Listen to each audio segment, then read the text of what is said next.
ખેરગામ રામજી મંદિરથી શુક્રવારે સાંજે ધારાસભ્ય નરેશભાઈ પટેલની આગેવાનીમાં તિરંગા શૌર્ય સન્માન રેલીમાં દેશપ્રેમીઓ મોટી સંખ્યામાં જોડાયા હતા.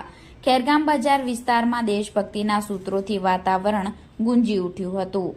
દેશભરમાં ભાજપ દ્વારા તિરંગા યાત્રા અભિયાન હાથ ધર્યું હતું, જેના ભાગરૂપે ખેરગામ રામજી મંદિરથી ધારાસભ્ય નરેશભાઈ પટેલની આગેવાનીમાં તિરંગા યાત્રા યોજાઈ હતી, જે ખેરગામ રામજી મંદિરથી મેઇન બજાર થઈ ઝંડા ચોક, ગાંધી સર્કલ થઈ આંબેડકર સર્કલ થઈ મેઇન બજાર થઈ રામજી મંદિરે પરત ફરી હતી.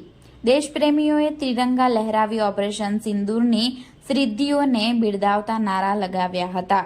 ભારત આતંકવાદ સામે નિર્ણાયક કાર્યવાહી કરવા સંપૂર્ણ સક્ષમ છે. દેશના સશસ્ત્ર લશ્કરી દળો પ્રત્યે કૃતજ્ઞતાની લાગણી વ્યક્ત કરી તેમની શૌર્ય ગાથા વર્ણવી હતી. દેશના વડાપ્રધાન નરેન્દ્રભાઈ મોદીની નિર્ણાયક ભૂમિકાને વર્ણવી હતી.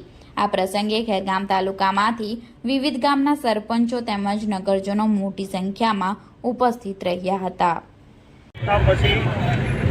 જે રીતે ઓપરેશન સિંદૂર દ્વારા જે રીતે પાકિસ્તાને જડબાતોડ જવાબ આપ્યા પછી જે રીતે 140 કરોડ જનતા જ્યારે આપણા સૈનિકોના સમર્થનમાં, દેશના સમર્થનમાં આદરણીય નરેન્દ્રભાઈ મોદી સાહેબ, ગૃહમંત્રી આપણા અમિત શાહ સાહેબ, આપણા રક્ષામંત્રી શ્રી રાજનાથસિંહ સાહેબના બધા જ લોકોના સમર્થનમાં જ્યારે 140 કરોડ જનતા આ ઓપરેશન સિંદૂર પછી જે રીતે તિરંગા યાત્રાઓ કાઢીને જે રીતે સમર્થન કરી રહી છે, દેશ આપણી સાથે છે, દેશની 140 કરોડ જનતા આપણી પડખે છે અને દેશ કે દુનિયાએ જ્યારે જોઈ લીધું છે કે ઓપરેશન સિંદૂર દ્વારા જે રીતે પાકિસ્તાને જવાબ આપ્યો છે, ગોળીથી નહીં પણ ગોળાથી જવાબ આપવાની ભારતની તાકાત છે, એ બધાએ જોઈ લીધી છે. આ ઇતિહાસના પાને લખાયું છે અને એના જ ભાગરૂપે આજે આ ખેરગામ તાલુકાની આ તિરંગા યાત્રા હતી.